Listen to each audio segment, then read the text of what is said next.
Bismillahirrohmanirrohim. Assalamualaikum warahmatullahi wabarakatuh.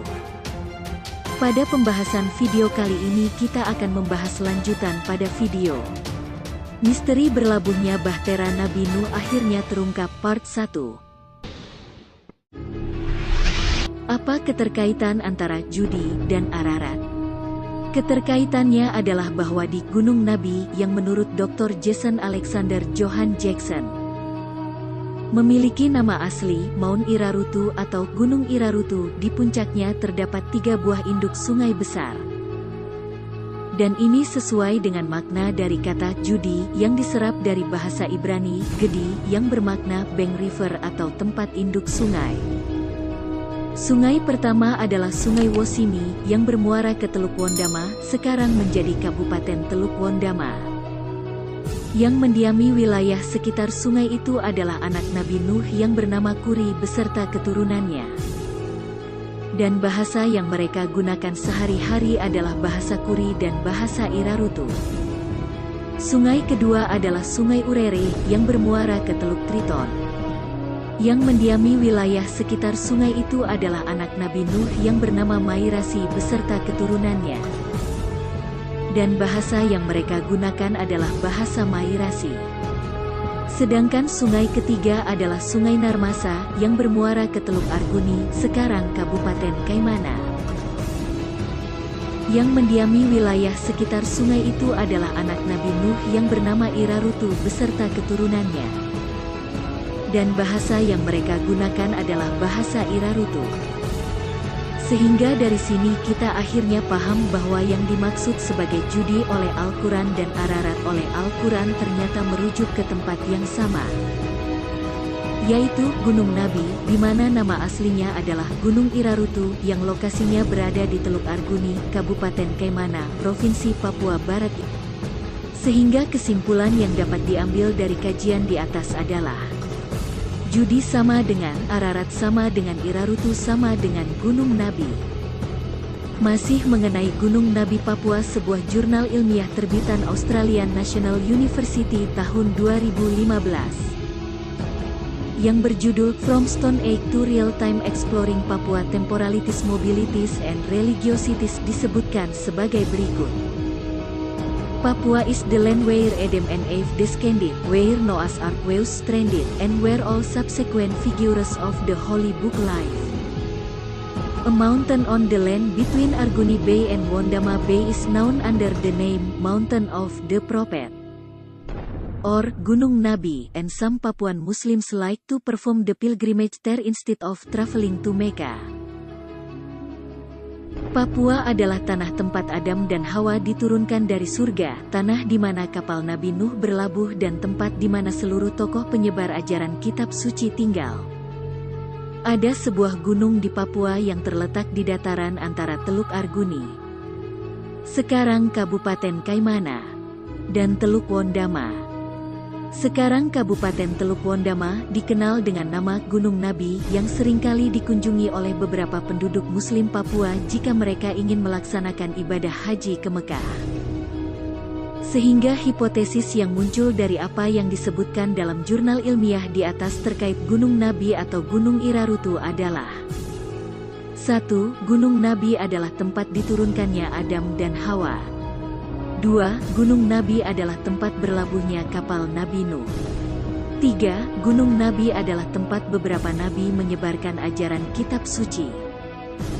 Terkait ketiga hipotesis tentang Gunung Nabi yang disebutkan dalam jurnal ilmiah terbitan Australian National University di atas, rupanya Dr. Jason Alexander Johann Jackson dalam disertasi doktor filosofinya yang berjudul A Grammar of Irarutu, a Language of West Papua Indonesia with Historical Analysis juga menyebutkan sebagai berikut.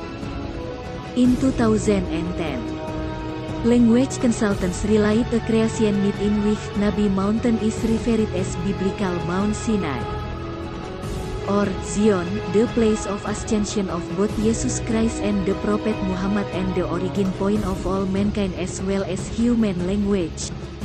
Pada tahun 2010, Konsultan-konsultan bahasa menyampaikan sebuah mitos tentang Gunung Nabi yang merujuk ke Gunung Zion atau Gunung Sinai, yang disebutkan dalam Alkitab sebagai tempat naiknya Yesus Kristus dan Nabi Muhammad dan sebagai titik asal seluruh bahasa-bahasa berawal.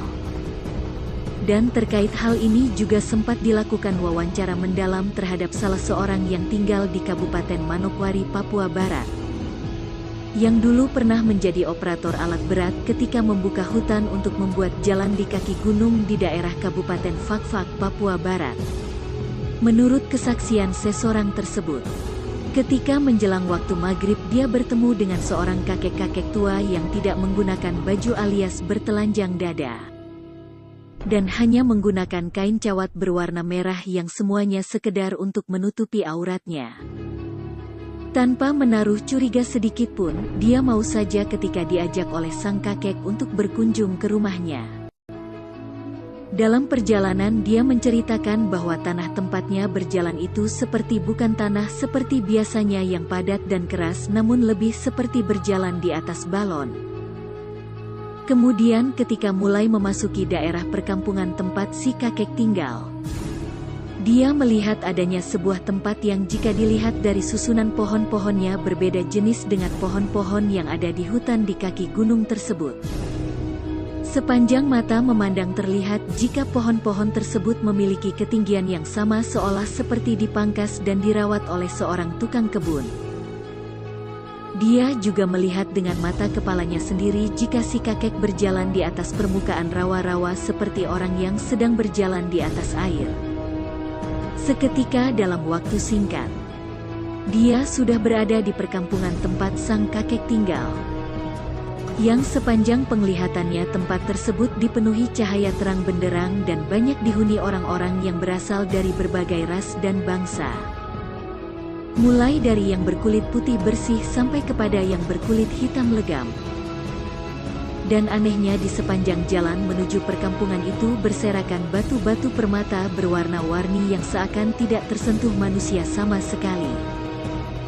Dan selain itu persis di tengah-tengah perkampungan terdapat sebuah danau besar di atas gunung yang airnya asin seperti air laut dan dipenuhi banyak ikan-ikan laut beraneka jenis. Setibanya di rumah sang kakek, dia dipersilahkan duduk dan sang kakek pun memperkenalkan dirinya sebagai Tete Cawat Merah yang bermakna kakek yang menggunakan celana cawat merah. Sang kakek bercerita bahwa sebelum tinggal di Gunung Nabi Papua, ia adalah orang yang pertama membuka peradaban di Pulau Jawa, tepatnya di daerah sekitar Pandeglang, Banten. Ketika itu ia dijuluki sebagai Aki Tirem, yang bermakna kakek yang pertama. Kata Aki bermakna kakek dan kata Tirem berasal dari bahasa Ibrani terem yang bermakna yang pertama atau awal mula. Sang kakek juga bercerita bahwa Gunung Nabi di Papua itu ada dua, yakni Gunung Nabi Kecil yang berada di Bomberai, Kabupaten Fakfak, Papua Barat yang dikenal masyarakat setempat sebagai Gunung Baham. Dan yang satunya lagi adalah Gunung Nabi Besar yang berada di Teluk Arguni, Kabupaten Kaimana, Papua Barat. Kedua gunung Nabi ini disebut sebagai Pegunungan Irarutu yang dalam Alkitab disebut sebagai Pegunungan Ararat. Sang kakek menyebutkan dirinya sebagai Babe yang dalam bahasa Irarutu artinya adalah laki-laki tua. Dan tugasnya sebagai Babe adalah menjaga Gunung Nabi Kecil yang berada di Bomberai, tempat di mana Nabi Musa menerima 10 perintah Tuhan dan tempat di mana Nabi Musa meninggal dan dimakamkan. Di puncak Gunung Nabi Kecil terdapat sebuah danau air asin yang dipenuhi oleh ikan-ikan air laut sebagai simbol wahana pengetahuan agama Islam yang luas, di mana ikan-ikan di dalamnya merupakan simbol umat Islam. Itulah sebabnya sang kakek selalu terlihat membawa Al-Quran berbahasa Arab gundul. Sang kakek juga menyebutkan bahwa Gunung Nabi Besar di Teluk Arguni dijaga oleh seorang Babele yang dalam bahasa Irarutu artinya adalah perempuan tua. Dan tugasnya sebagai Babele adalah menjaga Gunung Nabi Besar, tempat di mana Nabi Harun meninggal dan dimakamkan. Di puncak Gunung Nabi Besar terdapat sebuah danau air tawar yang airnya manis yang dipenuhi oleh ikan-ikan air tawar sebagai simbol wahana pengetahuan agama Yahudi dan Nasrani. Di mana ikan-ikan di dalamnya merupakan simbol umat Yahudi dan umat Nasrani, itulah sebabnya Sang Babele selalu terlihat membawa Alkitab berbahasa Ibrani gundul. Wallahu alam bisawab. Silahkan Anda berkomentar dengan santun untuk berdiskusi mengenai pembahasan di atas. Untuk menggali sejarah peradaban masa lalu sehingga sejarahnya bisa terkuak kebenarannya dan bermanfaat untuk peradaban dan generasi yang akan datang. Terima kasih, salam damai, rahayu sagum dumadi, wassalamualaikum warahmatullahi wabarakatuh.